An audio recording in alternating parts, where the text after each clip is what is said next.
He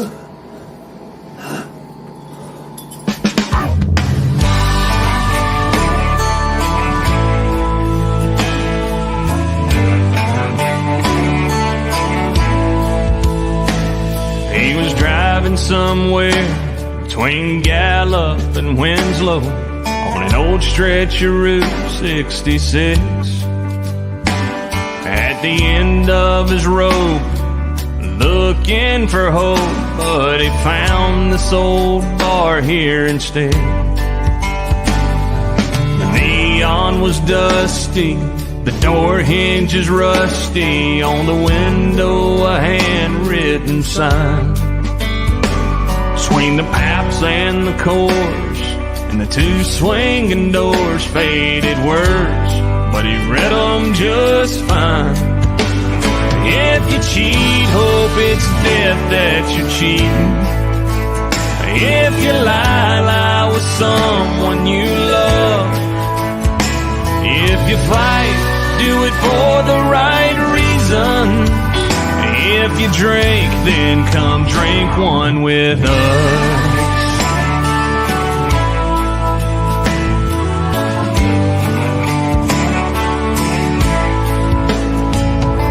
The whole place was packed. The waitress waved him on back, set him up on the last stool. She said, man, I can tell you've been going through hell. Well, we've all come out of there too, and we live by our own golden rule. If you cheat, hope it's death that you're cheating. If you lie, lie with someone you love. If you fight, do it for the right reasons. If you drink, then come drink one with us.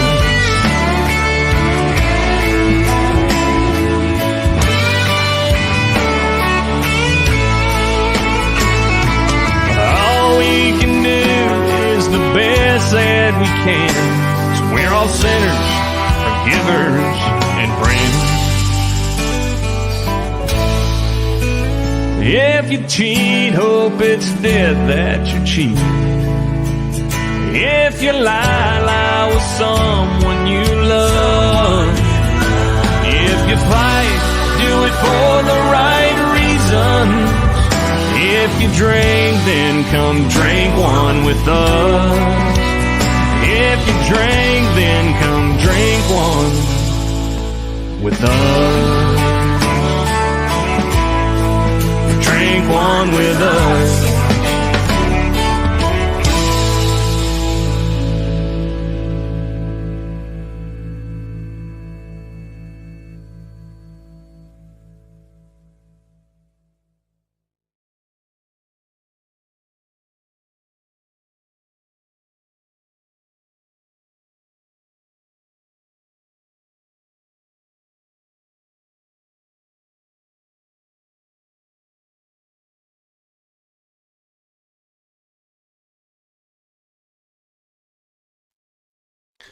What's happening, folks? Welcome to the TPO Doc Talk podcast tonight. It is Monday night.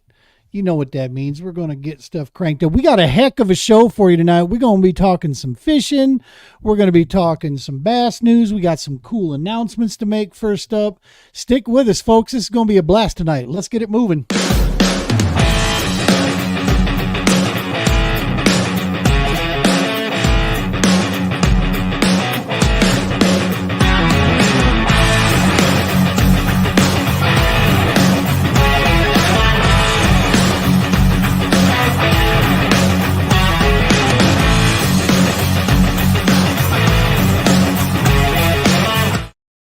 Happy Monday night, folks. Thank you for tuning in. If you're tuning in live, God bless you. We appreciate you for tuning in live to us. Make sure you're throwing some comments out there. Let us know you're here, where you're from. If it's first time to your show, to the show here, welcome. If you are listening to us recorded, thank you. Thank you very much. And of course, audio only platform. We're on every major streaming platform there is out there. If we're not on it, it doesn't matter. That's the way I look at it. Man, we've got one heck of a show here. You were just watching on the intro there a gentleman that I am very proud to call my personal friend as well, United States Marine, Mr. Chris Turner. He is part of the Stop 22 tour. Also, he is a national recording artist all on his own right throughout, and he helps the Stop 22. He's one of the anchor members of the Stop 22 tour out there. Powerful message at the end of that video. Go look it up. Drink one with us. Go take a peek. You'll find it on YouTube out there. You'll find Chris Turner on, again, on all of the major platforms out there. Download his music. Dude is a ton of fun. If you happen to live somewhere close to where Chris is going to be playing, as he's out and bouncing around all over the place, go check him out, man. He is a ton of fun to go have a night of music and listen to the tunes he puts out there. He's a singer-songwriter himself here. So Mr. Chris Turner. And Chris also happened to be one of the goofballs that gave me one heck of an awesome text on the old birthday here just yesterday. 52 spins around this sun, man. 52. Can you believe that? I still feel like I'm 15 in my head. It doesn't register that until I start moving, and then the body's like, oh yeah, you are. It jumps in. Hey man, we've got some cool stuff lined up tonight. We got Mr. Eric Allee that's going to be joining us in a little bit. And if his internet wants to play nice, we got Jimmy Straws on deck, and we got a surprise guest coming in as well, Mr. Matt Collins himself. He is here. We're talking fishing, talking these type of seasonal patterns and stuff. We bring in basically just the best guys we know out there as far as when it comes to how in the heck you catch fish this time of year. We may have some other special guests from the TPO Pro team as well. So stick with us on that. We'll see if those guys happen to jump in. We'll bring them in and pick their brains a little bit on what's going on. Let's take care of a couple things here real quick. First and foremost, of course, as always, none of this is possible without the Romans Warrior Foundation. Romans Warrior Foundation has the GWAT Wall of Remembrance, Stop 22, and our little division, which is the Field Ops Division, man. Check them out. Go out to romanswarriorfoundation.org. You can see basically down in the bottom of the screen here at RWF Retreat is also all their socials where you can get connected with them. Support the program. Helping is healing, man. That's the major aspect of what the Romans Warrior Foundation does. They have a lot of different divisions that they operate from, but all the same mission. And as we've said before, also, yeah, and I'm an idiot. Hoosiers with Hearts, a disaster relief team, Mr. Dave White and his crew out there in Indiana. Those guys do amazing work as well. It's all underneath the umbrella here, along with the TPO. So, all right, let's take a look, see who's jumping in here. We got Mr. Aaron Leach. How you doing, Aaron? Thank you for joining us, brother. We appreciate you. And he is at Show Low, Arizona. All right. Our West Coast brothers. Nice. And a wildland firefighter to boot. Hell yeah. All right. Good stuff. Appreciate you tuning in, Aaron. Much appreciated. And then, of course, we got my brother out there in the middle of the sticks, Mr. Jason Ginger, backwoods, Southwest Missouri, in the house. Happy birthday, my dude. Thank you, brother. I appreciate it big time.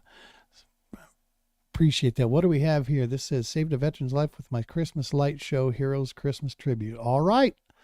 Hey, man, like we've said it before, do it one at a time. That's the key, right? And getting stuff out there, man. That's awesome to hear, Aaron. We appreciate that.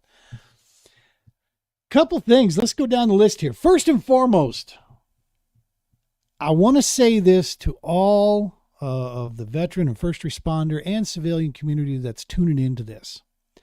Folks, no matter what happens on Tuesday, I want you to understand we're going to be all right. Okay, there's a lot of folks out there that are getting some anxiety built up, and anxiety is not a real healthy thing if it's left unchecked.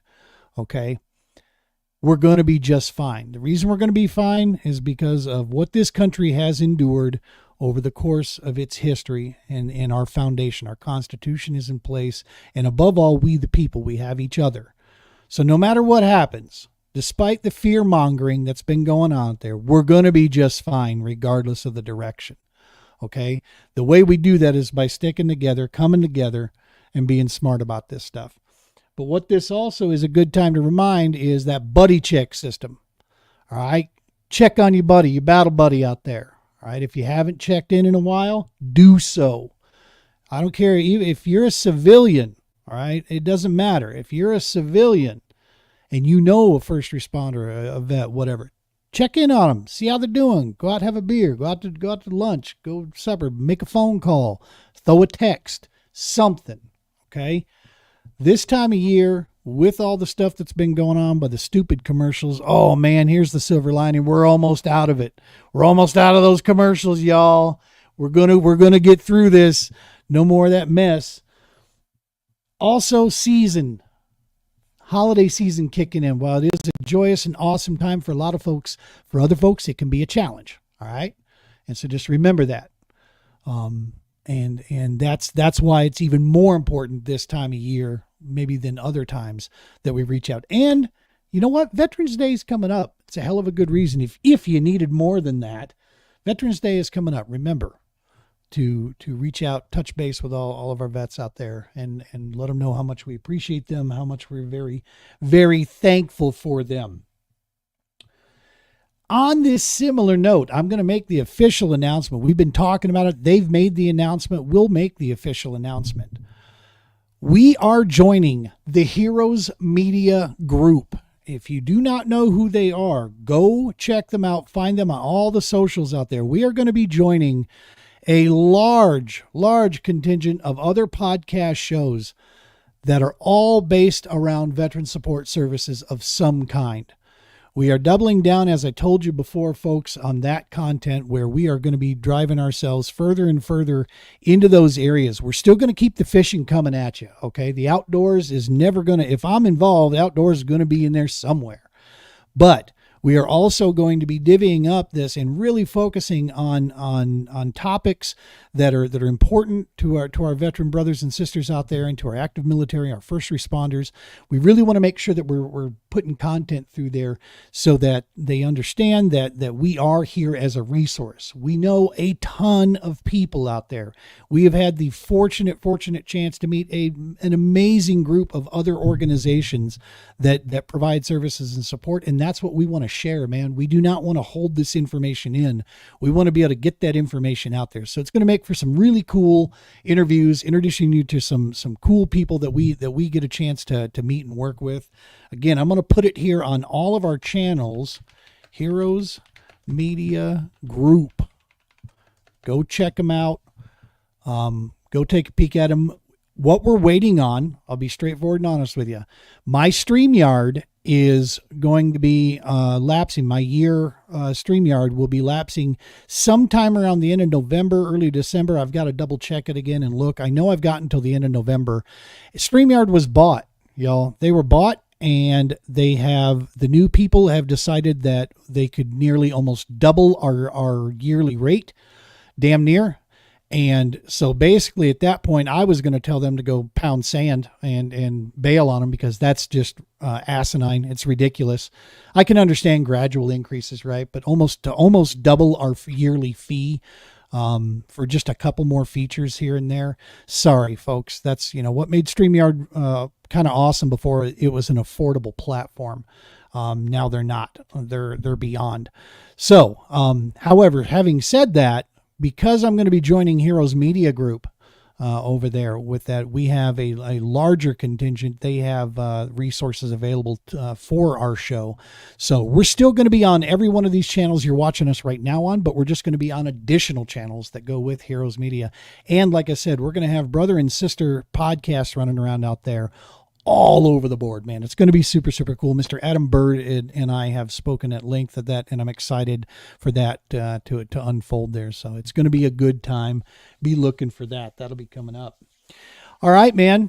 Last thing that we got on deck here to announce here is our Veterans Day weekend is coming up.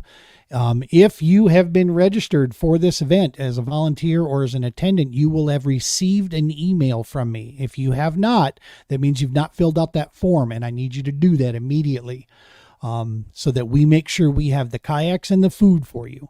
If you show up without doing any of those pieces, I can't guarantee I'm going to have the boats for you or the food for you that I would absolutely love to be able to provide. So, make sure to fill out that form now, at this very moment. Now that you're hearing it, go do it now, because we're putting all these resources together and making that stuff happen. That's why yesterday was the cutoff line. So if you forgot, you got your grace period today to get that in. It's going to be an awesome time, man. It's going to be chilly. It's going to be chilly. The weather looks like it's going to be good though. It's Colorado stuff, so a lot of sunshine. The wind doesn't look too rough. And the people that are showing up there are just some of the coolest people out there. This is going to be a really, really good time as we go through that. All right. So that's all the announcements and all the cool stuff we wanted to get out of the way here. We got a couple guys sitting in the wings right now. Mr. Straws still doesn't look like his internet's playing nice with him. But like I said, we got the next best thing in Matt Collins. I mean, if you can't have Jimmy Straws, well, then you pull in a Matt Collins, in his place. And go through, and he's not near of a cancel liability than Jim is. Jim could get me canceled in just 10 seconds if he tried. Let's go ahead and bring into the show here from Eagle Claw Fishing, Trocar, and just a flat out hook, no matter where you put him, Mr. Old Freckles himself, Eric Allee. What's happening, brother? I'm just trying to provide the weirdest camera angle possible. So usually I use my laptop and I'm on my phone, but no, dude just got off work. Work is fishing all day, every day. And then I get off and it's fishing all day, every day. So that's what I'm here for. Let's talk fishing. Love it. Hell yeah, man. We're going to get into it for sure. Let's go ahead and bring the man hanging in the wings here, Mr. Matt Collins himself. What's happening, brother Matt? What's up, dude? If you want to get canceled, we can bring it tonight. Me and Eric and I. See, you got to be popular before you can get canceled, and I'm not. So, hey, I just checked out that Heroes Media Group, and there's a ton of good stuff on there. So, congrats, yes, sir. Dude. That's awesome. So. Yes, sir. We were honored that we got a connection through Brian Romans. He knows Adam and got us in contact together, started chatting. I kind of expressed a few things to Adam about my concerns moving forward with content and such. And he's like, it's your show, brother. As long as you don't do anything illegal on the air, do it. Whatever you want. I don't care. Nice. And I said, thank you, man. I appreciate that. Cause we want to stay true to, what we're doing out here. So yeah, it's going to be a lot of fun. And like I said, we're with them now. It'll be official and we'll be broadcasting on their stuff 45 days. I got to look at where that's at for sure. Cool.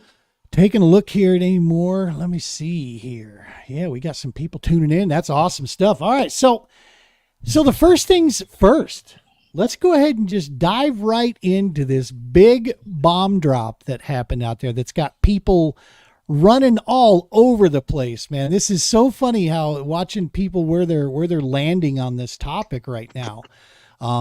Some folks, skeptical hippo, like my man, old Freckles there, he's watching it closely. Mm-hmm. You got other folks like me that are like, hell yes, it's about damn time somebody does this. Then you got other people that this is junk. This is horrible. It's all over the place. And what we're talking about is Bassmaster themselves announced no longer will the elites be pay to play. Up to this point, elites were pushing out somewhere in the neighborhood of $45,000 to be able to compete in entry fees. That is going away. So now the money that will be up for grabs is money that Bassmaster acquires through sponsorships and through the lower ranks that pay the upper ranks. They've been doing that a lot of years. The opens have been paying the elites for a lot of years. If you looked at those opens and looked at their payout schedule, they had one of the lowest payouts of just about any of the AAAs that were out there. And it was because a lot of that money was being funneled up. You know what I mean? And so that still continues, it looks like. And but they've set some stuff up. Now, the second piece that's really got people turned on their head is that payout schedule. They are moving to a performance-driven payout deal.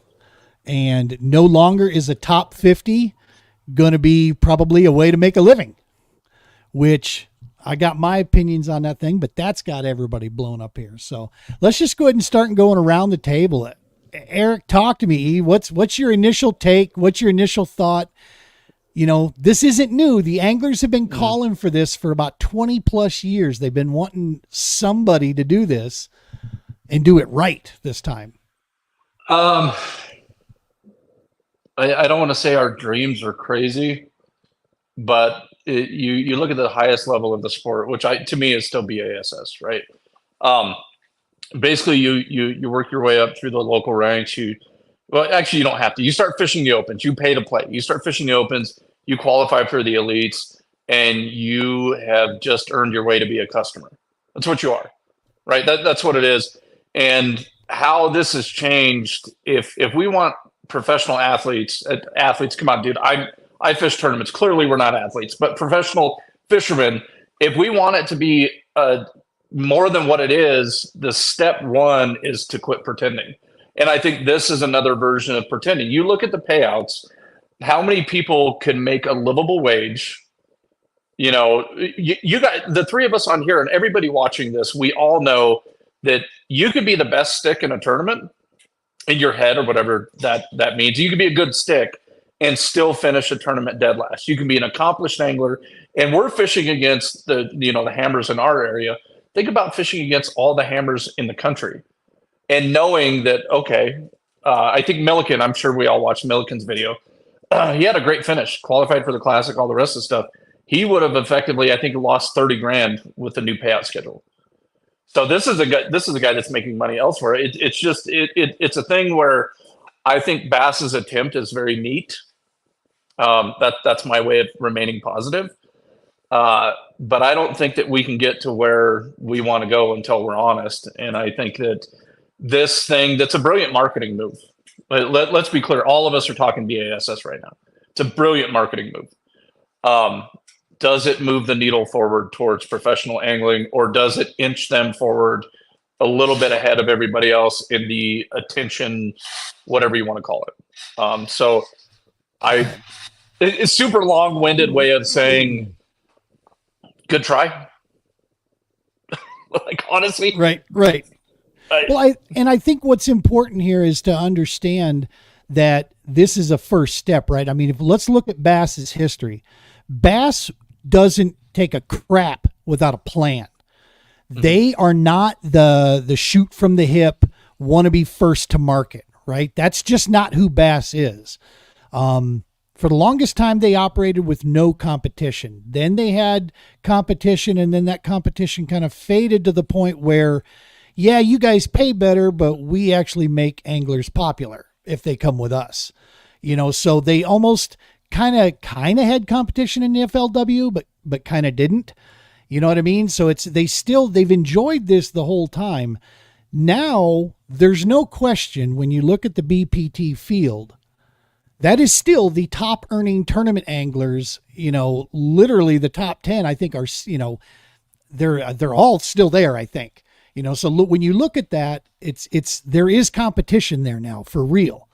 Mm. Now we can have our opinions on that train wreck that's going on over there all we want, because that's my personal opinions. That's the whole MLF thing is just like, what? I lost the ability to keep up with them.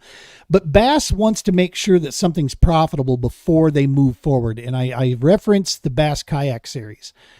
I think we all agree that for the past couple of years, it's ready to go to the next level, but Bass wants to see that on the bottom line. They need to see that they can consistently put those 200, 250 anglers each time out. That shows that this thing is a profitable venture, that they can then, advance it. So I personally think this is their first step in going that direction. And it does take long math to catch up to it, for sure. Dude, let me apologize in advance. I talk, no. And it's after a long day. We don't have Ray Scott anymore, right? The showman. So, in my opinion, and so Zona's gone. And he's not gone, but Zona's not what he was.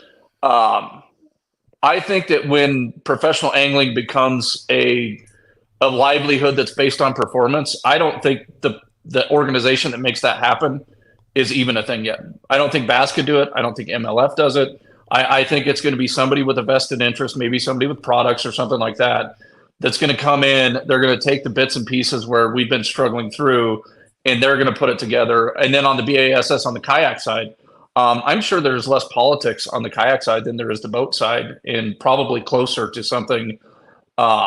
It's just one of those things that it's. I'm trying to think. really trying not to be a dick, dude, is what No, I'm no, trying. no, man. Hey, if people can't deal with opinions, that's on them. You know what? And that's the cool thing is that, right now everything is still speculation, right? We're looking at what's going to come down to it. So don't worry about that. Well, by blindly going along with something that's not a truth, meaning professional angler, all the rest of this stuff, it's like by every sense of what we call a professional angler, there are many.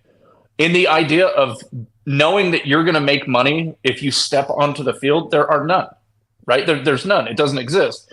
And I don't think the way that it's currently constituted, meaning we have believers and almost worshipers of the different leagues or whatever, where it's like, I love MLF because of this. I love BASS because of this. We have history and we have all these things. Do the organizations love you? Do they support you? And I mean, as the bigger whole is anglers at the grassroots level and all the rest of the stuff. In my viewpoint, I look at these organizations and they don't have identities that are pillars of how they move forward. That's why we have, we changed the rules to this, and then there's the angler outcry and we change them to this. It's like a 50-year-old dude in a Corvette. And I was going to say with a mustache, Matt, but I didn't because I see you got a Caterpillar. but just my opinion. Yeah. Speaking of, Matt, what's your thoughts, man? I mean, you're an angler out there. You're an angler's angler. What's your thoughts as a fan and the potential of moving through that kind of field like that? What are your thoughts on what they've done? Yeah. Can you hear me okay? First off, I switched something up here. Okay, cool. I'm with Eric on this one. I was excited when I saw it. It's one of those things where it's like, I think it's almost be careful what you ask for, because they got it. But man, the thing is, there's a long line. So if someone jumps ship and says, "Hey, I'm going to lose 30 grand," you got 200 people in line that are going to say, "Hey, I'll go fish the elites. I'll go fish with the best 50." I don't think it. I don't know. I guess I'm being a downer too with Eric here, but I think we're at a place. If we're going to call this professional, these are the top 50 anglers in the world, right? Not even America. Like dudes from Japan, Australia, all over. This is the best of the best, and they're coming in. And regardless, sponsorship aside, like I don't even consider that money. If you want to talk about professional anything, golf. Basketball, football, whatever. If you told me that I was going to be a professional athlete or professional whatever, and I'm not guaranteed to make 100 grand as the top 50 in the world, I just don't see it, because I think some of these guys are when I watched the Milliken thing, I was like, what's he going to do? Is he just going to go back? Like, he's clearly making more. He does it because he loves it. Mm-hmm. And I think that's what a lot of these guys do. And I love that about this sport, is that people are so passionate about it that they'll do it. I wish that the brand could pay them what they're worth. But I mean, with that comes, the organization has to have the money to do it. So I agree. I think that they're setting something up that in the future we'll be able to get there. But I really hope that it doesn't take those top 25 maybe anglers out of there that we love to watch so much, because they can make money elsewhere doing something else. Because 30 grand, that's a bit, like a lot of these guys, you're talking like half of their annual income from bass is now potentially gone, depending where they fish. And I heard it well said, where it's like, it makes it better for the people that maybe have a rough day. The guys that are kind of in the middle of the pack, I think they take a loss, and the guys that are, winning tournaments are still doing well. But yeah, I think it's tough. I wanted it to be like this great thing, and then there's, it's like the fine print. Well, so I don't know. I think there's too many people in line that'll do it. I was going to say the Opens have had waiting lists where Bass lifetime members that are pros in other leagues couldn't even get into the Opens because of this waiting list. I know two of them that fish on the MLF side that were considering jumping into the opens, and they're lifetime members of bass as well, and they still couldn't get in. This was a couple of years ago, so that was just continuing on. So I guess this begs the question, like we talk about on the professional side of things. First and foremost, while this may not be the end all beat all solve, silver bullet here, is it better than where they just were? Because now Milliken is one example. I want to keep that in mind. He's not, his example of what he did and his stuff in that video. If you look at that, that is one angler. Okay. That is not the guaranteed of what it's all going to be. Now he simplifies things in his videos and so forth quite a bit to make it, just point driven. And the whole piece with this is that's one example. But when you start doing the long math, I mean, you're going to start with right out the gates, 45 grand back in the pockets. Okay. That money was going to somewhere from somewhere. So now that money can be distributed elsewhere from somewhere. If it's still there, if these anglers are still going to need to get their hustle on. There's no question about it. This isn't meant to be a one-way street that from now on you can place in the top 50 and be comfortable the rest of your life. And for me personally, I'm glad, because there are a group of anglers each year that linger. All right. They linger around because they can keep cutting checks. They keep, doing certain things. And yes, as we know, that's important. But at the same notion, the performance, I move this over to golf, move this over to tennis, move this over to another pro sport. You're not finding that, right? That's not celebrated. That's not looked at. And are we going to honestly say that bass fishing is harder to win than a pro golf event? I don't know.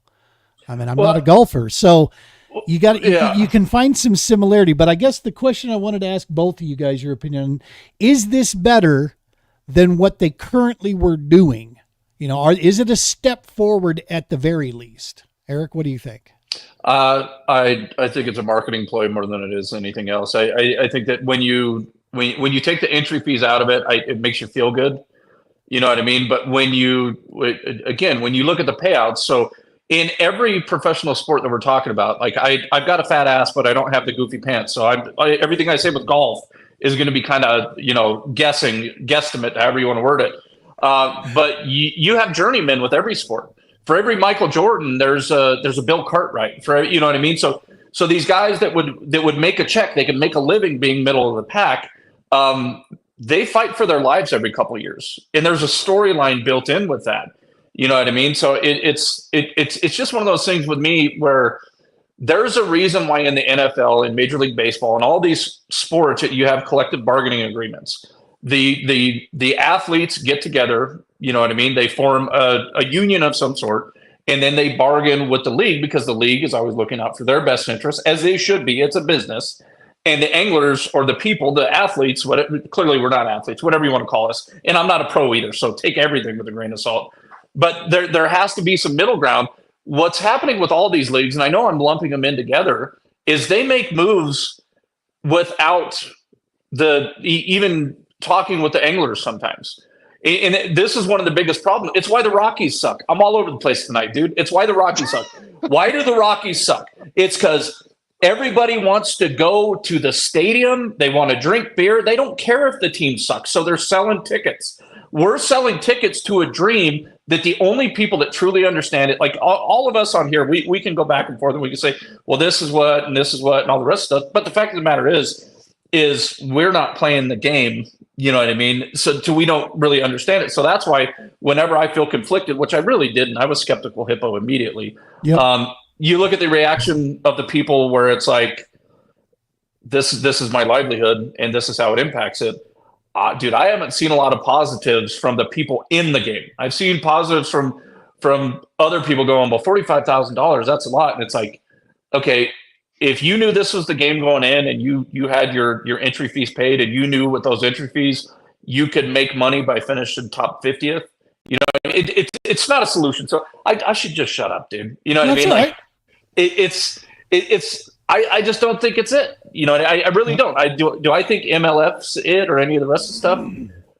I could see Milliken fixing it before any of these leagues do. And I'm not a huge Milliken fan. He said something about Eagle Claw that I'd pop him in his kisser if I seen him. To be honest with you. But I do think that he's not pretending. He's not playing in this thing where we're idolizing something that, and don't get me wrong, dude. I go way back with BASS. You know what I mean? But if we go back a little bit further, let me ask you a question. Forest Wood Cup. Go back to the FLW days. What were the payouts? Were we 500,000 at one point, or were we more? You know, okay. So collectively as anglers, because there's so many of us turds out there, myself included. Like if they said, "Hey, do you guys want to fish the Elite Series, and you won't have to pay entry fees?" All of us would do it. Like let me be clear with that. But there's so many of us turds out here. We're accepting less and giving more. Accepting less and giving more. And the tackle industry is not making less. Right. Like right. Just look at the dollars that fishing brings in. We're talking B's, old buddy. We're not talking M's. M's is little. B's is what we're talking. Yep.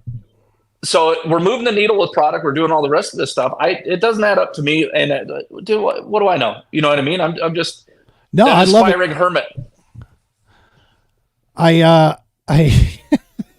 I'm not sure who this Paul Peters are, but you've made a fan out of him for sure. Do you know Paul? Paul Peters? Yeah. I don't think I know him. Okay. And if I do, old buddy, and I forgot you, I feel like a turd, but I apologize. He tried one comment that I got rid of. He's trying for some jokes here, but he's the last one he just put out. I bet I think he thinks your name is Oli.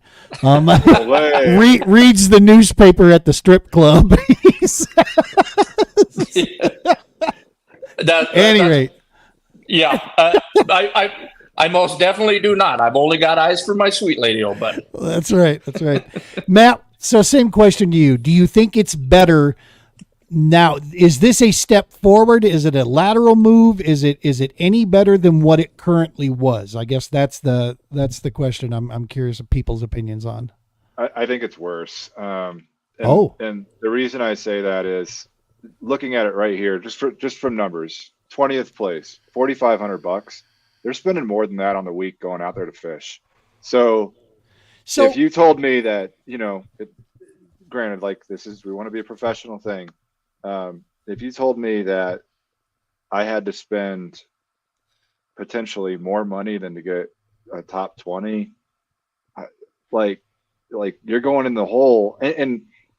Let's look at it honestly. Like, bass fishermen are some of the most fiscally irresponsible people in the universe.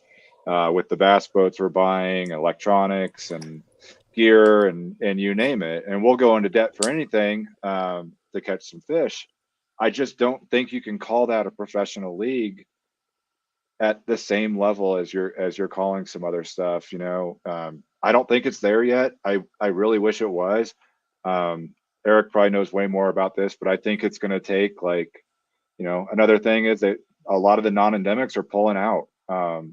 And I think that, Bass, MLF, whoever it is, we've got to be able to have, a Goodyear blimp on top of the lake, and that, $1 million a year coming in from Goodyear, because when we're paying out as a total here, $340,000 for a tournament, that's 340 across 50, or across 40 with the biggest, big bass, daily big bass, all those things.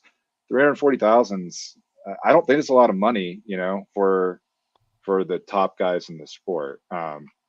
And I know they're going to make more money on their sponsorships and all that stuff as well. So that's going to cover those expenses, for them to go out and do this. I think a lot of these guys, and Eric probably knows way more than this, but they're probably making way more money, not from their actual checks, and I think professional sports are like that as well. But, to walk away with, a couple $1,000 when you just spent that easily on the week there, that's tough. And even if you look at the top 10, $10,000. I bet some of those guys go through at least half of that. Well, under the previous payout, 11th and 50th paid the same, right? It was the same $10,000 check that 11th place got and 50th place got. And that was one of the things that the anglers had said they wanted more of a performance driven scale. So this was implemented, but I wanted to come back around, but to go further on your point of what you said about some of these guys spending more than that. Me personally, that's absurd. When I hear guys are dropping literally $1,000 on gas for an event at, like, say, St. John's Bay, to me, I'm not first world problems, dog. Come on. Do you know what we have to go through on the kayak side of things? The amount of homework we have to do? You know, if your game plan constitutes $1,000 in gas money for every, for a week out of your bass boat, that's, I don't know. I have a hard time grasping that, going, poor you. So somebody else should pay that. I don't know. I don't know. That's your game plan, dude. That's something that you as an angler have to come up with a fiscally responsible way to compete, And so I don't know. I just have a hard time wrapping my head around that and using that as an argument, right? I just don't see that. So a couple things. Okay. We're talking the highest level of the sport. Yep. Right.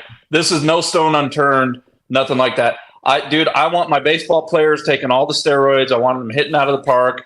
I want my professional bass fishermen not to be worried about gas and all the rest of the stuff. But it's one of those things that, get a gas sponsor. I think. Well, in here, this is what I'm getting to. Is I think that the idea in the romance of sponsorships versus what it truly is are so far apart. I think that we're not recreational. I don't know what you call what we are. You know what I mean? Like we're diehards and all the rest of the stuff. Basically, it's like having a dependent. Fishing tournaments at our level is like having a dependent. We have a child. Our child is tournament fishing, and it's expensive.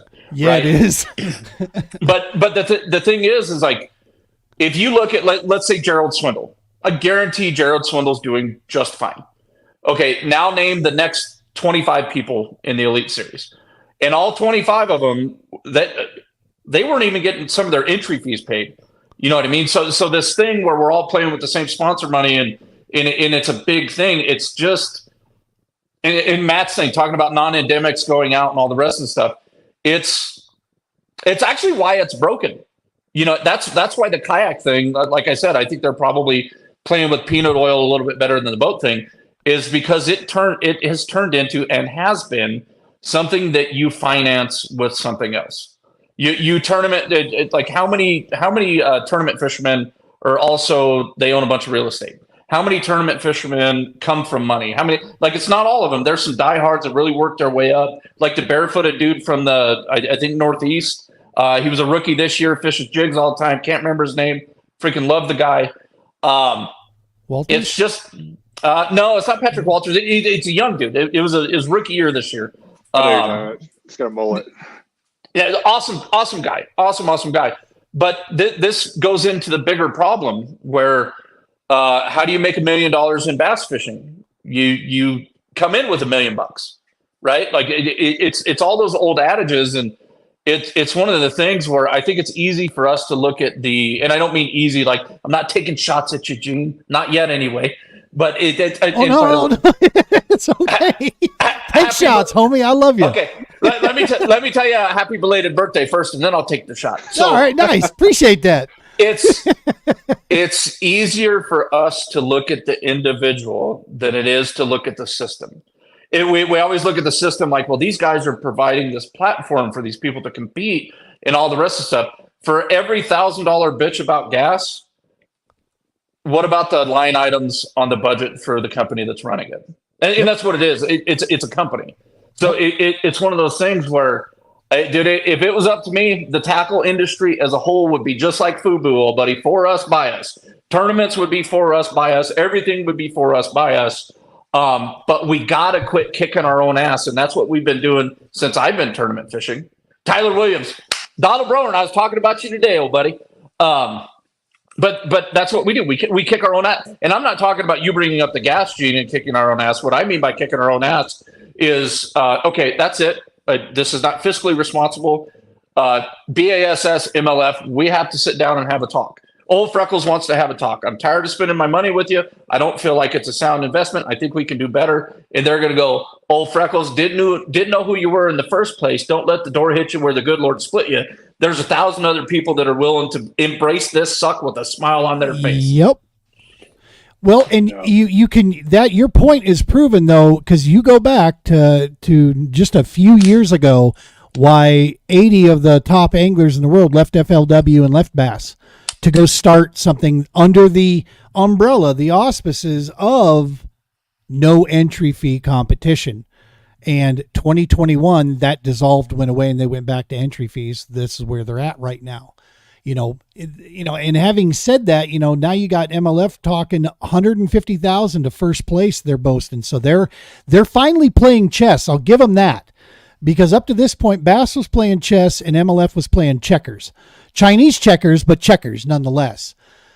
Because their moves were almost pointless. They almost had no real true point other than this is better for MLF and not good at all for the anglers. Let's have 2 AAAs, and one of those AAAs is going to cost you as much as a pro field does. That'll increase people. But how does NASCAR do it? They probably have, that's one of the few sports out there that has more expensive equipment for their anglers to drive in than what pro fishing does.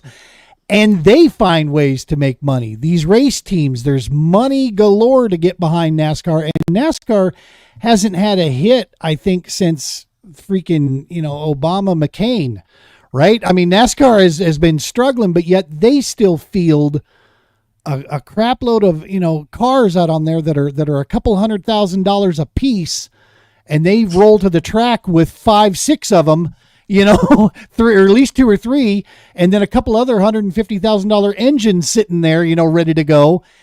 So what, it begs the question, roots are all from similar locations. Why not follow the NASCAR model here and start to make that move? Matt, what do you think with that? I think it'd be awesome. Imagine if you had a Rapala team and a Berkeley team and an Eagle Claw team, and they're the ones that these guys are wearing, the same. You got guys that are basically on the same team. They're competing individually, just like the NASCAR or Formula One, Indy, those guys are doing.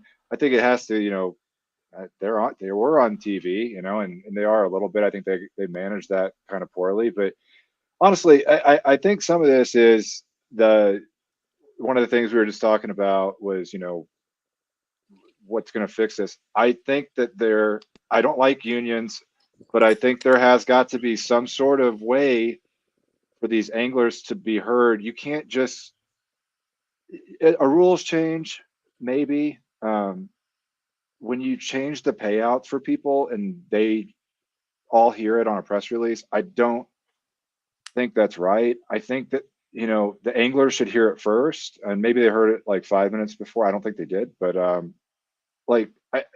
I don't think they need to be unionized, but I think, and granted, these guys do it to themselves a lot of times. One of the things that drove me the craziest this year was watching people. There was a Mercer podcast, I won't say who it was. The dude was sitting on a beach on vacation with his family, which, whatever, he earned it. And he's sitting there complaining about these rookie classes that are out there pre-fishing too much. And it's like, they're hungry. These rookies are hungry. And imagine if someone was like, Michael Jordan practices too much when he was young, and these old guys, they wouldn't fly. They lose their job, because they just get beat out there. And no one would be like, okay, well, there's a hunger thing that I love about youth and anything, whether it's business, sport, any profession. And I think that we've tried to block that off this past season. I think that the players, in this case, the anglers, need to get together on some sort of level. Ike and Ellie talked about this because he had Bass members and MLF members kind of come together about the live thing. but I think that's where it's at. I think these, NASCAR, I'm sure, I imagine they have some sort of union, but they're also owned by like mega millionaires, and it's just a bunch of people that are, honestly, it's gambling, and so is fishing for us, but we're doing it individually. These guys on the boats, they're the ones gambling. They don't have some, it's not Richard Childress, who's a billionaire, buying these vehicles and the crew teams and all this stuff. Yeah. The participants own the equipment in this case, where, like Eric said at the top of the show, it's going to take somebody coming in who's supplying this stuff, like a Johnny Morris. But unfortunately, there's only one. It's like, there's one team that's going to get fielded out there type thing, because I think he's about the only one big enough at this current stage that's a current player that could do it. I mean, God forbid, let's keep Jerry Jones out of here, for the love of God. I mean, I do not want to see that coming in to our sport anytime soon. So all that being said, I mean, the attempt was actually made a while back at this union type thing, at this maneuver, and man, was it poo-pooed. I mean, it was, you're not loyal, you're not this. And I came out right from day one and in full support of the BPT and MLF and the anglers themselves, because who in the hell are we as armchair quarterbacks to say where they should spend their money? Bass did not, do what it did because it was just Bass. You know what I mean? They were a solid organization, but they had people leaving them for those very purposes because the money was just not as good. And that's, the early 90s when the FLW got its, the Jacobs family, got involved and got that rolling. That created some ripples for a while, and there were some damn good anglers that were fishing out of that side because they wanted to, it was more lucrative to fish that series than it was to fish in the Bass series. And the pathway was cleaner and easier to see. It was BFLs, Toyota. At the time it was Costas, I guess, or whatever. And then it was the Walmart series, I think, was the big name, deal. They had another name. They had Walmart behind them. I mean, that doesn't hurt either when you got the Waltons packing with this. But, so I guess it's one of those things that I'm excited to see what they do with this and where they go about it. I think it's a step. Personally, I think it's a step in a direction. It's different than where it was. And hopefully it creates that change piece, like you said, that, nope, this is not it. We need to get it elsewhere type thing. And because, I mean, the other option, and this was my question I wanted to hit you with, Eric, how much of this was we need to talk about something other than forward-facing sonar, for the love of God. So let's throw something else out there that'll really tick them off and get that rolling. How much do you think that might have been in play? I wish I had tinfoil, because I would form a hat and I would put a hat on. I need to get better filters so I could put one on for you. So let's just say that hypothetically speaking, I'm just throwing something out there, right? If the payouts are set up in a way that it's easier for established individuals to survive them because they have the sponsor dollars and they have all the rest of this stuff, who is this going to hurt? Right. Okay. This is going to hurt the same young guys that are changing the rules. They're coming in. They're like Matt said, they're putting in all the work. They're using forward-facing sonar, and the good old boys stuff is no longer as effective. These kids can come in. They don't have to put in 15 years before they start, performing. They don't have to hire guides in the off season, all the rest of the stuff. They're really effective.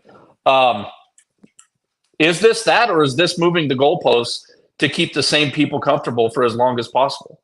Right. I mean, it's and I'm not saying that the young guys, there's some rules. Let me put this out here. I'm old as shit. Okay. And when I hear about people selling waypoints and stuff like that, it drives me nuts. When I hear about all the sharing and all the rest of the stuff, you guys know me. I will take dead last just to fish my own stuff. Yep. And I expect it of, like, I don't care if you're on steroids. I don't care if you spend $30,000 in gas, but do you with your head. None of my answers are a straight line. Gene, why do you have me on your show? We're not fixing anything. Right. So we got our man Chen putting in a couple comments here that I want to throw. He said, I can't even imagine 27th place, highest level of fishing, and only walking away with $1,000, which is, that is a concern for sure. The other question he had for you, Eric, what do sponsors typically cover at that level of fishing? Curious what the lost gain would even be with a mediocre or poor finish. Ooh. Okay. So, leaving my work out of it, but answering with a little bit of information. Title sponsorships. So when you see a boat wrap or something like that, it actually depends on the individual. There's some people that you're not getting that logo on a boat for under $100,000, right? But there's other younger people when they're getting started, they might take $2,500. So there's no that, you know what I mean. That's what I'm saying. When we look at sponsorships, I think we lead with our heart. I truly do. I think we go, I want to believe this person that laid it on the line and they're doing everything that they laid it on the line. I said laid it on the line about fishing with Matt on the freaking podcast on the true page. It just that I'll see myself out after I talk. Okay. But lay it financially on the line. Yeah. We want them to get rewarded. You know what I mean? Because the romance part comes because at one day, that's maybe you want to do that. Maybe you want to be in that seat, right? But the reality is we're seeing more of it here lately. That seat probably sucks. You know what I mean? You're riding a bike. Maybe the bike don't have a seat. That's the kind of thing that this is right now. Yep. So Chin, again, I don't answer in straight lines. It depends on the angler. You've got guys talking about $1,000 for 27th place. I guarantee you see logos on Elite Series jerseys and BPT jerseys that are less than 27th place. Yep. Some of it's going to be product. Some of it's going to be. So again, this is this thing where we're kicking our own butt and we're looking at everybody else wondering why. And let me switch this around just for 1 second, because Gene, if you ever have me on again, you're a saint. Okay, a true saint. What's to stop these guys from using their big social media channels and publicizing actual gambling? Yeah. Fishing against each other, putting 10 grand up, putting it on YouTube. How much do you think that they would make on YouTube if they put up $10,000 of their money on this side, $10,000, they did a head-to-head and publicized it? They put it on YouTube. A couple of guys had the bigger followings. There's all kinds of different things that I don't know. You just gave MLF their idea for their next series they're going to release in 25. Hey, dude, take all the ideas. As long as I'm entertained, I'm in. You know what I mean? Like, it's going back to the forward-facing sonar thing. Let's take it full circle. Is there still anybody on? If I got rid of everybody? No. So the forward-facing sonar thing, we're gaining viewers. Don't worry. Well, think about it this way. Everybody's bitching about forward-facing sonar and watching forward-facing sonar. Let me look real close into this and say, you've always watched the back of anglers. It's never been different. It has never been different.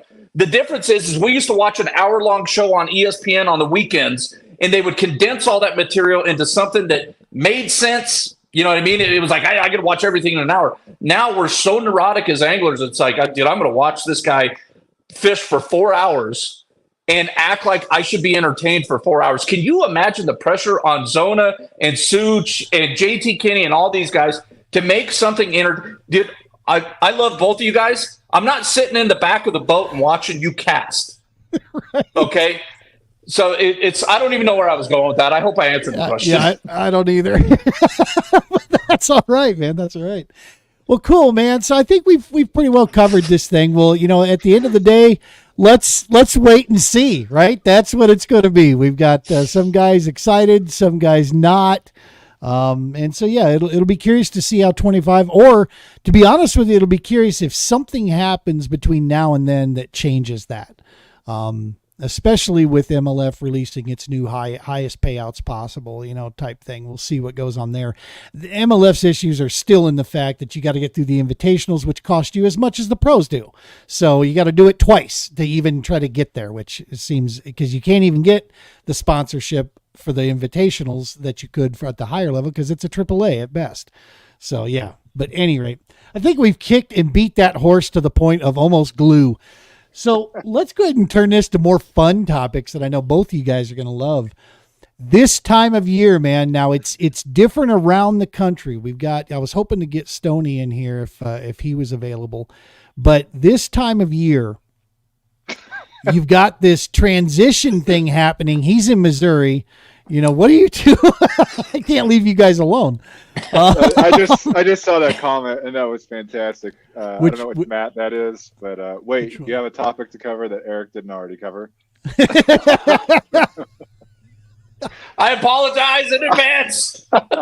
That's awesome. Oh, so yeah, we're talking seasonal patterns right now. That was the topic that, if there's still time to get out on the water, even here at Colorado, we're heading out this next weekend. The water's not frozen up. It's a little bit chilly. Wrap up, get out there. You've got, I believe we're done with the fall transition for sure. At least the front end of it. I think we're moving into getting close to, what we had some water temps being sent to us saying that it was like 58 degrees down at Pueblo right now. I like that. I like that a lot. What's this time of year? Matt, let's start with you. Where are you looking? Where are you going? What's your idea on these bodies of water, and what are the key factors for you that are the most important?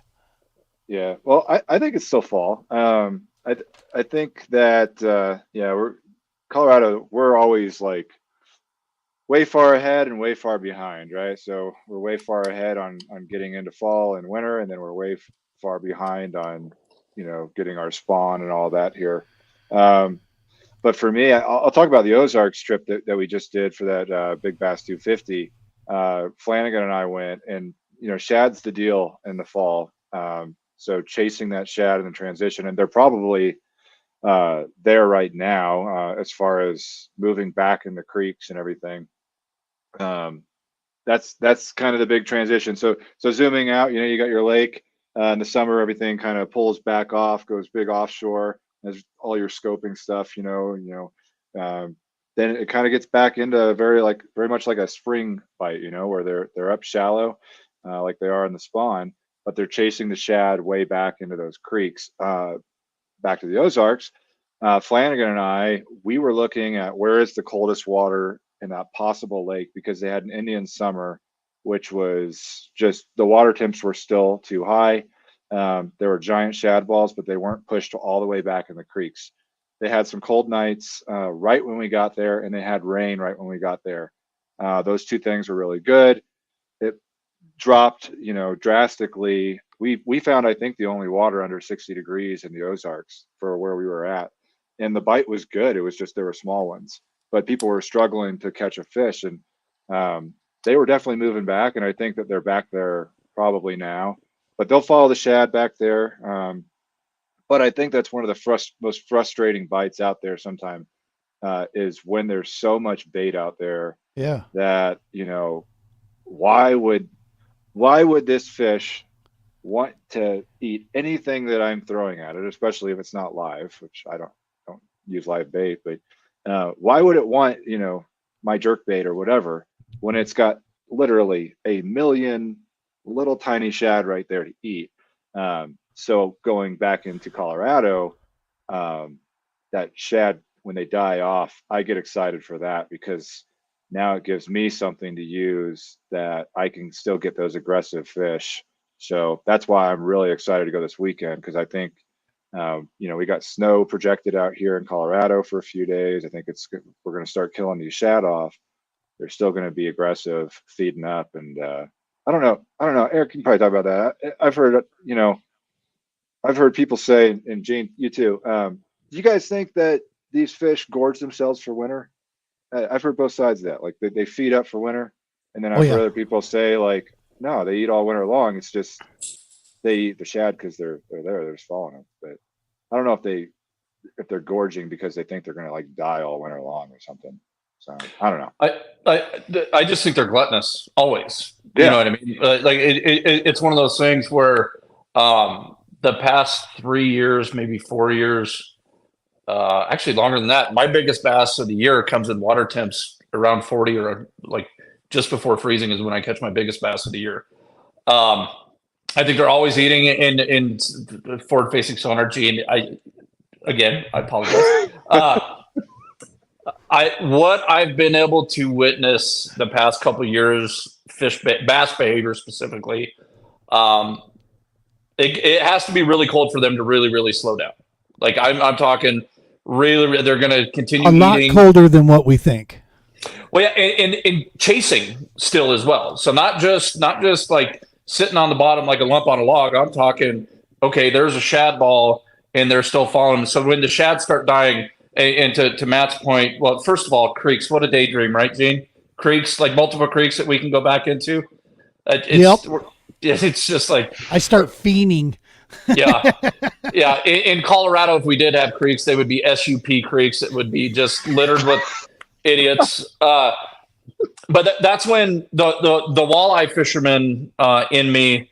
Goodness gracious, I'm not going to call myself a walleye fisherman. I'm a guy that catches walleye. That's blade baits, jigging wraps, stuff like that. When there's so much food in front of them, it's hard to get them to chase it sometimes. You know, it really is because they don't have to move. And if you want the fat and sassy ones, they have this energy expansion and taking energy in thing where they're not going to move much for it. So you put a jig and wrap in their face, you find some offshore structure, and you get them to react. And I always tell people it's the same thing. Like for bass guys, it's a little bit different with blade baits. I know some smallie guys really lean heavily on them. Gene, your buddy from up north, Mr. Fighter, I believe he won. Was it Mille Lacs on a jig and wrap a couple years back? Yeah, I think so. So the idea is if we're all standing in front of each other right now, and I throw a tennis ball at your face, or Gene, I throw one at your face, you're not going to think about it. You're going to grab it, right? You might not catch it, but you're going to react. That's what I do when it gets cold. I make them react. I find them. I make them react. I've been doing it since 2D, way back in the day. I'm just more of a freaking deadly sniper now with forward-facing sonar. Gene, you were worried about Jim. Right. So if people, Eric, are going out in Colorado this time of year, what's your suggestion to them as far as if they're hunting for bass, hunting for trout, what's a good suggestion for folks this time of year in Colorado? So in Colorado, if you're looking for trout, find some water, throw something stupid, you'll catch them. On the bass side, there's a couple different things that you could do, right? So, like Matt was alluding to earlier, they like even right now, I was on a walleye body of water this weekend. Water temp was 52. They could still be shallow. You know what I mean? My thing is I go to the predictable stuff. I find offshore structure. I find areas, pinch points, places where the biggest bass can move the least and take in the most food. And that's a universal truth for any species that you're targeting any time of year. That is a predator, yes. Yeah, it's the idea is to conserve energy. My DNA, my instinctual fortitude, the thing that makes me fat and sassy is that I don't want to move to eat. I'm going to sit here. That's why swim bait anglers, if you fish swim baits, big glide baits, you're not going, okay, I'm going to find an area where this fish is going to be moving a lot. It's like, no, you find an area where it's a pinch point and you feed that fat heifer a big fat meal and she's going to eat. Okay. It's not, fishermen can screw up anything, as we've been talking about for an hour and 8 minutes. It's really not that difficult. You know what I mean? And right. That I'm going to show the gray in my beard here. If some of you guys are new to bass fishing, when it gets cold and you get your butt kicked a couple times, you're paying your dues. There's nothing wrong with it. This idea, this Instagram thing where it's like, hold them out there, hold out a 2 like it's a 5, get everybody to like it. It's you see the basset hound.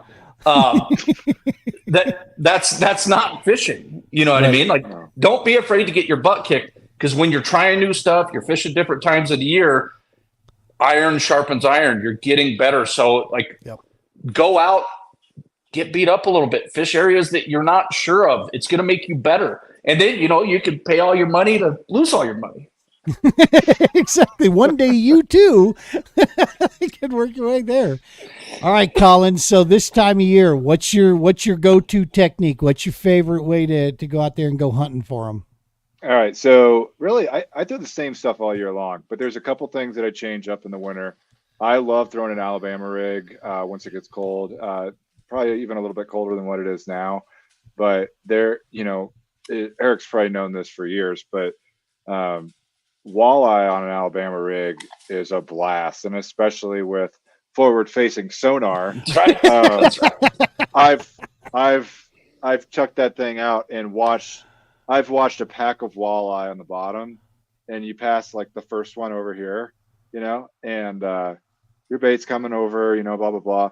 And it passes like 10 walleye. And that one from the first, it charges like a bass. Normally walleye on forward facing, they kind of do one of these things and they'll take it, or bass are just, insane. But some of the most insane bites I've had from them is, just they do pack up still. But that's fun. I like throwing an A-rig also for like the spots out here. You can double up on some spotted bass out here at Pueblo. That's been fun. A jerk bait is always it's fun, and it's not. You get a good day on it, it's great. If not, it kind of sucks. And then I like blade baits. They work. I don't like to throw them, and I don't know. I've gotten to the point now where Eric, you're probably this way. You're as old as me. I like to just go out and do things the way that I like to do them. And if I can't catch them that way, I'm almost to the point now where, Gene, you're the guy. We fish complete opposites, but you're the same as me. If you can't catch them the way you like to catch them, yep. Then you know what? I'm okay with that. It's worth spending the day for me to go out. It's not to say I'm not going to try new things. I'm going to try new baits that interest me, new techniques, new patterns, or new spots in the lake. But if I don't catch them that way, that's fine. I learned something that trip. I think you don't have to change a whole heck of a lot. I'm a jig and minnow guy. I love that. I love to see how they react differently in the winter. I will say that fish are more vertical in the winter than in the summer, where they'll chase a lot more in the summer. I think in the winter, I've had a lot more vertical presentations on them, where they're staying in the same spot. They're not moving all over the place, so I can cast to them a bunch of times. Whereas they're not just chasing a bunch of stuff like a kid with ADHD like they are in the summer. So yeah. No, man. I feel that statement that you made there, because that's what came to grips. So, for 2 years I've had pretty much dumpster fire results. I had a couple splashes in the pan here and there, felt, and as we know in this sport, it's less about where you line up in that number, and more about how you feel the day went in here, right? Because you can go out and have a solid day of fishing and not do well in the tournament at the end of the day. Or you can have the opposite of that happen in our tournaments, where it's like, I don't feel like I, even deserve to be here right now, but somehow I'm up, in these numbers, type thing.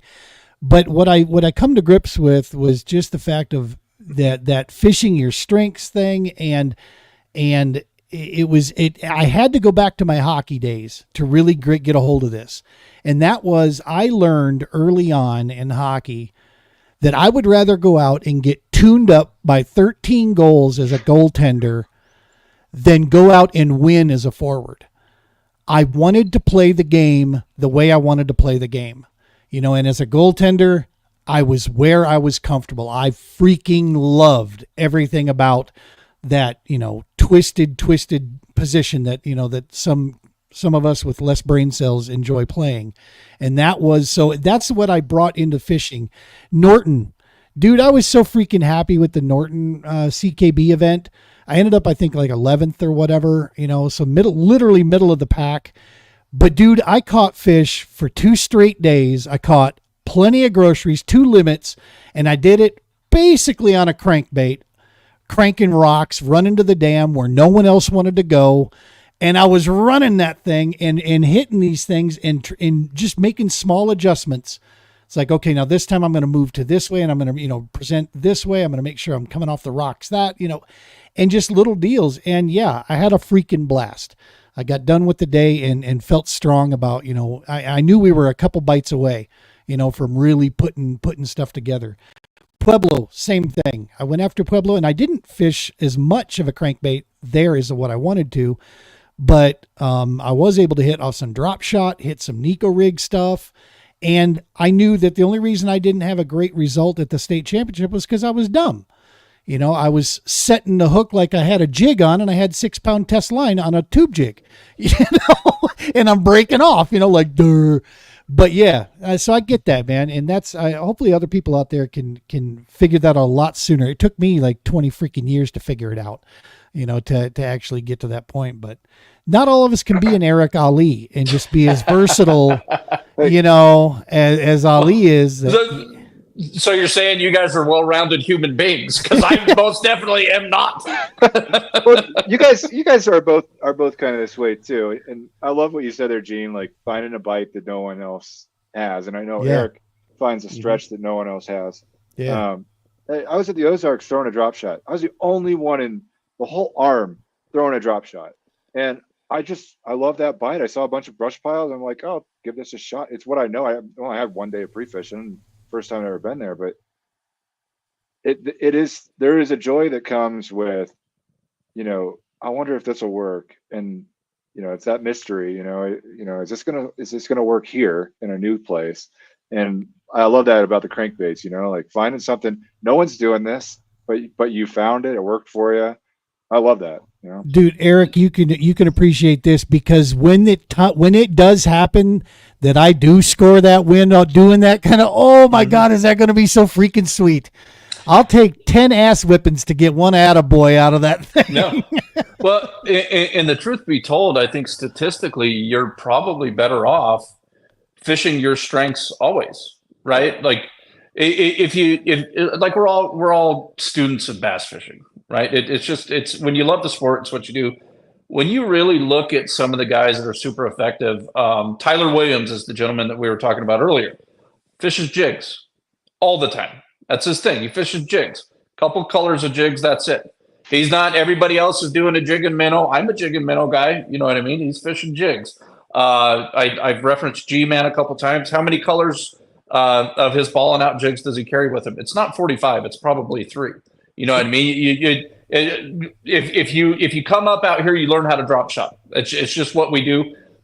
Dude, out in front of ICAST, everybody else, same thing. Everybody else is throwing stuff. I was hammering them a couple years ago on a drop shot in Florida, 90-degree water, drop shot. You know what I mean? There's something about fishing that this is the thing that's funny is I'm going to take it back because I haven't been enough of a downer yet. So let me turn up the downer a little bit. Okay. We were talking a little bit about NASCAR earlier, right? How many people would you walk up onto the street and say, have you heard of NASCAR? Most people are going to say, yeah. Some Ricky Bobby, maybe that you run into a tilt-a-whirl operator, whatever. People have heard about it. Okay. When you tell somebody professional fishing, they're going to go, what? And then if you tell them names, they're going to go, we used to, it was counterculture and we accepted it. We were the weirdos. Yeah. You know what I mean? Talking about, I haven't served our country. I really appreciate all the folks that have. David Goggins. I'm sure that everybody here knows David Goggins. One of the things that I like that he says is his goal was to be uncommon among uncommon men. As an angler, I've always taken pride in the idea that, like, I'm going to see how far everybody else will take it, and I will go further. I will be sleep deprived. I will do all these different things to figure out something so stupid. And the funny part is there's no guarantee, no given that it's going to pay off. It's just that the goal is to be the best I can be. And the only way I can do that, the only way, Gene, you can do it, the only way, Matt, you can do that is if you're playing a game against yourself and you don't give a rat's ass what anybody else thinks about a tournament finish or anything else, because the game that you're playing is a long game. and you're the only one that can gauge what's a victory and what's a failure. Yeah. See, dude, I took it down. Okay, I took this podcast down, and then I gave a TED talk. I gave a TED talk. You know what? If I was thinking of something earlier when Eric was going on his military thing. Remember, like the Big Lebowski when Walter's dumping the ashes, and it's like, damn it, Walter. That's such a great flick. Such a great flick. Oh man. Good job, listen, gentlemen. I think we have definitely covered a solid gamut here, folks at home, and if you're listening on this and you're still sticking in here with us, God bless you. We love you to death. Thank you so much, because it's been we've gone on a little bit of a journey here, but you two guys are fantastic. Talk about yin and yang. You know, we got Matt to center us and ground us and keep us focused here. And then Eric's going to, have you seen the price of gasoline in Japan today? No, seriously. I love the way you tell stories, Eric, because it's a roundabout way, but man, your points are solid. They're hard to dismiss once you get there, That's awesome stuff. You are podcast gold still. There's no doubt about it. We appreciate you. I apologize to the crowd and to all the peoples in the interwebs. All the starving pigmies in New Guinea. I you know what I mean? I've got one speed, and I will say this about fishing, because I haven't bored people enough yet. So let me give you a little bit more. I love fishing and anglers in a way that it could choke me up thinking about it. I'm not going to, because I'm a man, damn it. But it could, because it's this thing. It's when you love something so much that you pour your heart and soul into it and your life into it. The only other people that can see it are the ones that have it themselves. Agreed. And that's why all the talks that we had about all the stuff that we were talking about earlier, it is what it is. And at the end of the day, if any of you guys see me out on the water, just give me my space, huh?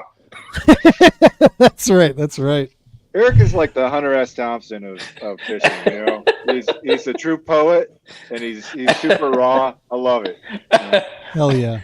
I am what I am. I don't know. We love you for it, man, and I appreciate you taking time out of your schedule and away from the family. Please tell the champ there we appreciate her giving up some time with you. And the Basset Hound, clearly she or he was looking for some time there for sure. So thank you, man, so very much for stopping in. I sincerely appreciate it. Thanks, guys, and I just want to leave your followers with something here, Gene. If you don't use American-made fish hooks, are you even fishing? Right. Just leave it at that. I love it. Oh, and that would be a great time if I were better on it. I would drop this on the screen and just make sure that people understood. Look, see, this. I'm getting ready to do a video about this because this is the truth. I'm not a drop shot guy, so it's important for me that the terminal gear that I utilize takes the dummy aspect out of it. That's why I use Eagle Claw. That's why I use Trocar, is because it makes up for my inability to do certain things, the clean, super right way. I have the best damn gear on the market that's doing it for me there. So I trust. I tell you what, something I do want to, this part's not, I don't know how to say it. I feel like I backed myself into a corner a bit, but I do want you guys to know, anybody that's thinking about Eagle Claw, Trocar, Laser Sharp, it's our goal to serve you. Right? We care about your success on the water, whatever that means to you. If it's learning how to use your first snell, or if it's taking your tournament fishing to the next level, we're here for you, and we're a resource, and we're going to continue to grow that. You can see by the partnerships that we've taken, we want people to reach out. We want to help people. You know what I mean? Gene, Matt, you guys are both fishing American-made fish hooks. You're having success with them. You guys, people can reach out to you and talk about hooks. They can reach out to us and talk about hooks. We're here to serve you. That this is something a little bit different in today's world, and we're going to grow that. We're going to continue to grow that year in and year out. Love that, man. Thank you very much for putting that in there, because that is the truth, man. That's it's one of the, you come across certain relationships, and this is one every year where it's like, please, oh yes, this is the one. I mean, that's the deal that I grew up with Eagle Claw. I still, since I was a kid, I had Eagle Claw. I didn't even know I had them, but I did. It was the Snell hooks, man, and it was the bobbers. It was, you name it. And then as time went on, so yeah, it's come full circle for sure. Matt, Eric, thank you guys so very much, man, for stopping in. We appreciate you guys. And the Matt, looking forward to this weekend, brother. It's going to be a ton of fun. We'll hopefully we'll be able to put some folks on some fish down there. And we got a husband and wife couple that both serve that's showing up. They're bringing their son down with them as well. They're going to camp out with us. I actually had to get an extra camper and to make sure that we had enough space and room. So we've got one being dropped off. I didn't even realize this. I used that RV Share website to get this.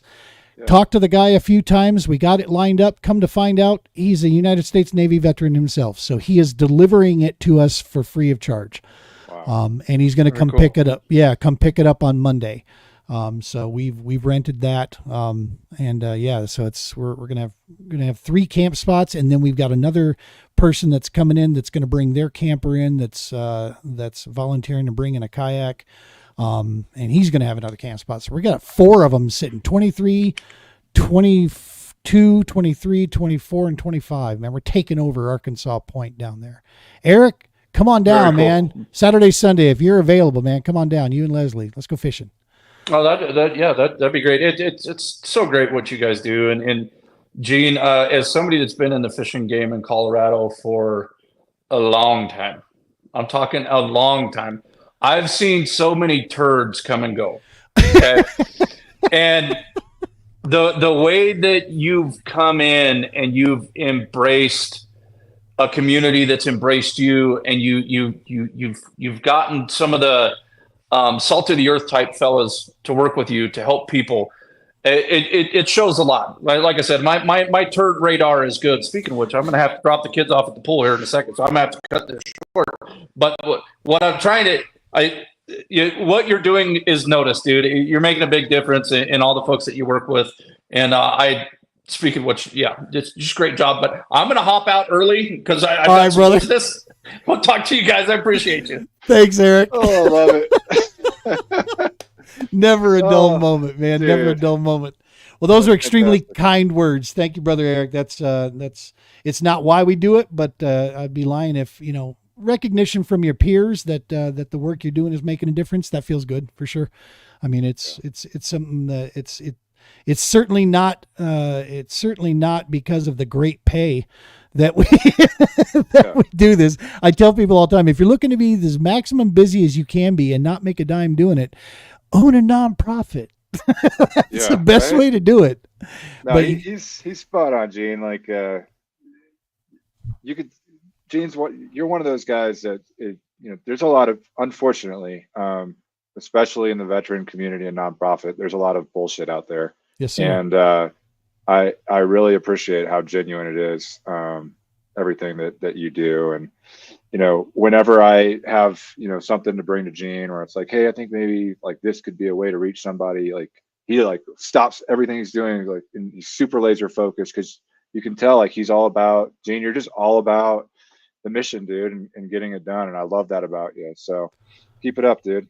I don't even have words to tell you how much that means coming from you, man. But the point, the motivation on that is every day I tell my wife this, I don't feel like I'm doing enough. And I want to keep that, because that keeps me moving forward elsewhere. I know there's more we can do. Now, mind you, Coca-Cola, Boeing, Ball Aerospace, one of you guys set us up, prop us the hell up, and get out of our way and watch what we do with it. That's really all we are lacking, is the resource to hit the ground. I've got the motivation, man. I've got the support system. I have the world's most supportive wife on the planet to keep this rolling and let me keep chasing this, to try to make this happen. it doesn't come easy. There's a lot of sacrifice that it requires on our end, but at the same time, dude, I take people fishing. Am I really going to complain about it? Shut up. You know what I mean? It's like, come on.